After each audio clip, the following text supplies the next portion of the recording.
I'm Emily Baxter. I've been a Habitat homeowner for 7 years.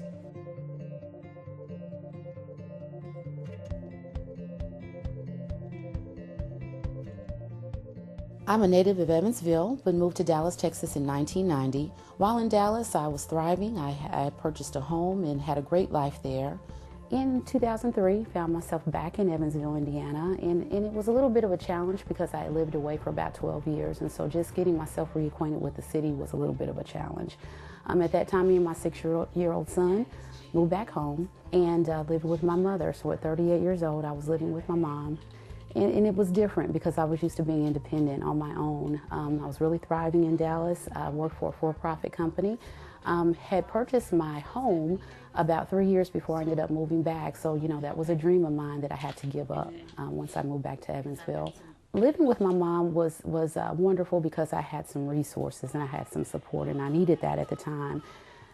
But she wanted me to be independent again. She knew that it was a little challenge for me to be there. So she said, look into a program called Habitat. Really wasn't familiar with the program, but she kept gently nudging me to look into it. At that time, there were several habitats around the Belmead areas where we lived.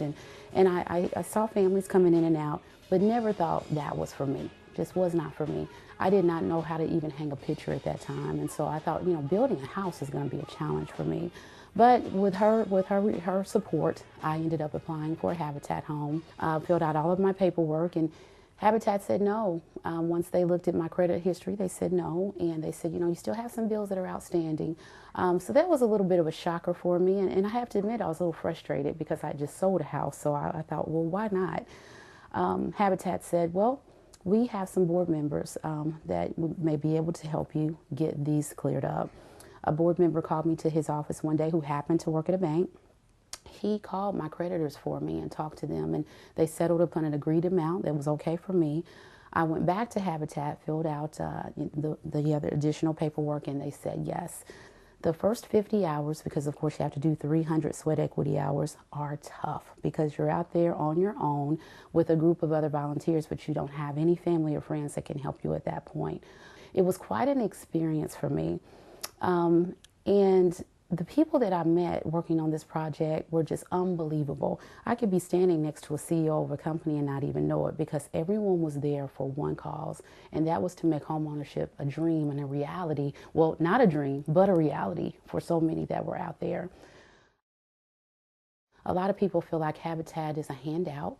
Why do you have to work for something? We have to work for anything that you want that's valuable to you. To me, one of the smartest things I ever did in so many ways. Financially, it was smart for me because it allowed me to continue to save for my son's college tuition, and he's now 16, so that is going to be right around the corner that he'll be going off to college. So this has allowed me to put back a little bit extra, and it's allowed me to appreciate things more. When you have built something from the ground up and it's yours, you appreciate it a little bit more as well. I didn't know how to paint. I didn't know that you weren't supposed to get paint on the ceilings. I just, hey, why does it matter? But I had a neighbor of mine. Now she is my neighbor. At that time, she taught me how to paint, but I would be covered in paint once the job site ended. I would be covered in paint, and I used to come home and freshen up and then go and run my errands, go to the grocery store, whatever I needed to do. But one day it hit me, and I said, I'm going to go just like I am, because when people see me, I hope they ask me, well, what are you looking like that for? You know what? I'm building a house for myself, for my son, for my family. So that paint brush and paint stains all over my clothes was a symbol of pride for me, and not embarrassment after I realized really what I was doing. When you have people to come out to help you with your sweat equity hours, that shows the people who are really in support of you for building your house. I had people coming from Mount Vernon, from Spencer County, just to help me on a cold day get my house completed.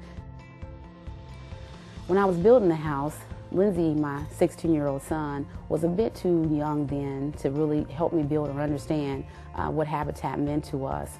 But since then, or I'll say since the girls have found out where Lindsay lives, And you know, and his friends come over and go, wow, Lindsay, you know, I love your house, and you know, he's got his own room and he doesn't have to share with anyone. It makes him feel proud. And I think just even a simple task of cutting the grass makes him feel like, you know, I'm doing this not only for my mom and because she told me to, I'm doing this because this is where I live. So for him, now that he understands really what that role was for me and us, he has a lot more appreciation of the home. It makes me proud to say, you know, I'm part of the Habitat family. I thank them all the time. Any opportunity I can get to say thank you to them, I'll do it, because they definitely changed my life and made my dream a reality.